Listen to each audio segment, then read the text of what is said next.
dégg nañ ko mu ne parti moo fi ëpp doole waa Pastef ne nañ ko tëggal élection yi mu gaaw FDR nee nañ ko jox ñu date bi léegi lan lay xaar. xam nga man ay waxu FDR xam nga yaa ngi may dugal ci politique ay waxu FDR. waxu FDR. FDR waaw. lan moo tax bëggoo ci wax. non parce que ñoom xam nañ ne élection yi du seen élection li président wax mooy li am. juddu tey mën a gañe tey loolu mooy la réalité en réalité ñun yàkkamti wuñu dara la seule différence qu'on a avec beaucoup de gens c'est que ñun nous sommes dans une position de gestion. Tout ne se résume pas à des questions politiques. benn moment il faut qu'on s'occupe un peu du développement de ce pays sànq nee naa la les hommes politiques ne pensent qu'aux prochaines élections mais les hommes d'État pensent aux prochaines générations. Quand on parle de l'acte 4 des pôles territoires nit ñi yaakaar ne même boo dajalee maires yi sax pour waxu développement nit ñi yaakaar ne da ngay dajale maires yi pour pousser. pour récupérer leen xam nga n'importe quoi. nit ñi kenn moomu leen. ku toog gis action président de la république ni lii dal na xel. ñii kat maa ngi gérer mairie liñ fi andi ci politique décentralisation politique nit mus ko andi. dama leen di jàppale loolu lan la si nit mën loolu la ci nit mën kenn mënu si dara. donc il faut que nit ñi xam ne la démocratie c'est une relation de gentleman. nit ñi ñu nawloo leen bàyyi leen kenn ku nekk dem ak sa xel kenn ku nekk dem ak ses responsabilités. je pense que c'est ça qui est le plus important. d'accord Harold acte 4 bi gis naa ni vraiment acte boo porté la. acte boo bëgg réussite la.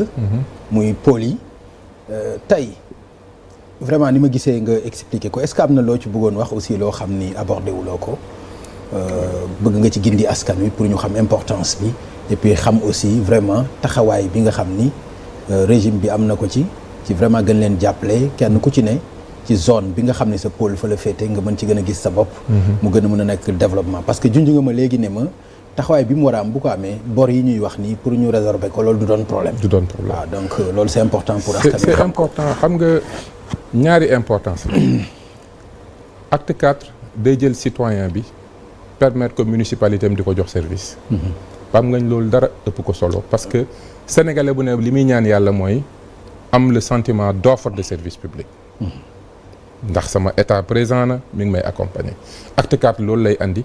ak réforme technique yi mu war a àndal yëpp ak accompagnement financier beeg budgétaire bi nga xam ne moo mën a may municipalité bu mu évoluer. pôle territoire moom c'est l'entrée économique. li ñuy def ci pôle yëpp finalité bi mooy ñu ne pays Casamance contribution PIB am tant de % la ak pôle territoire bi sur 3 ans yóbbu nañ ko tam. loolu ci agriculture élevage pêche les infrastructures substantielles maa ngi naan la pooru Kaolack. J'espère que je vivrai ba gis port bi di fonctionner. Amiin. Parce que dama gis un grand investisseur turc bu ma ne man pare naa andi sama usine yóbbu ko Njaareem mais daan naa gën a parce que mu ne ma ne ko lu tax Njaareem mu ne parce que jege na Touba c'est 1,5 million de consommation jege na Thiès jege na Dakar mu ne ma mais sans problème mooy bugguma charger Dakar. donc su Kaolack amoon port damay naviguer ba biir Kaolack décharger war a charger. kon nga gis loolu ni mu mën a soppee nos territoires. donc yooyu ngay xool tey jii pôle boo dem tey ñu ngi maa ngi lay wax naan ñu ngi waaj a def benn déplacement bu am solo avec l'État chinois. pour génne leen les 80 projets prioritaires des pôles. pour que ñu ñëw positionner wu andi de l'investissement man gëm naa ne c'est avec la territorialisation de l'agenda national de transformation la ñu mën a relancer notre économie. tey Pape nga ñu suñu balance commerciale li ëpp ci li sénégalais yi di consommer dañ koy jëlee ci biti si depuis nos territoires nous réorganisons la production agricole sur tous les secteurs andi de l'industrialisation mën nañu inverser cette situation de balance commerciale où li ëpp ci liñ soxla dañ koy jëlee feneen mais loolu il faut que ñu nangu dem ci territoire yi xool concrètement lan la pôle bi soxla ci investissement ñu def ko tabaxal leen tëli yi nga xam ne ñooy dugg ci àll bi bañ mën a jot ci suufu mbay mi tey Casamance am na ñaar yoo xam ne bés buñ ko bàyyiwul Casamance dina liggéey ci ceeb lu jommal ñëpp tant que ñu ngi def ay pistes yuy dugg ci àll bi ba noppi tant que ñu ngi def des digues qui permettent de maîtriser ce qu'on appelle la lame d'eau parce que niveau ndox mi mooy déterminer ndax di nga mën a béy ceeb wala doo mën a béy tant que ñu ngi dugg ci biir àll bi ba noppi di maîtriser ndox mi dañuy créer des bassins yu nga xam ne population yi dañuy mën a ñëw béy.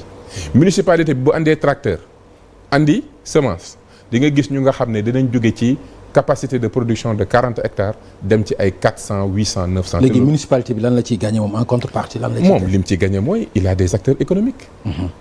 Il a des acteurs parce que xam nga la décentralisation c'est le développement local. Quand on dit développement local mooy l'accompagnement de l'acteur local. Acteur local bi agriculteur bi nekk ci sa zone urbaine ci sa milieu rural moom activité économique am naka ngay fexe ba mu am un enrichissement.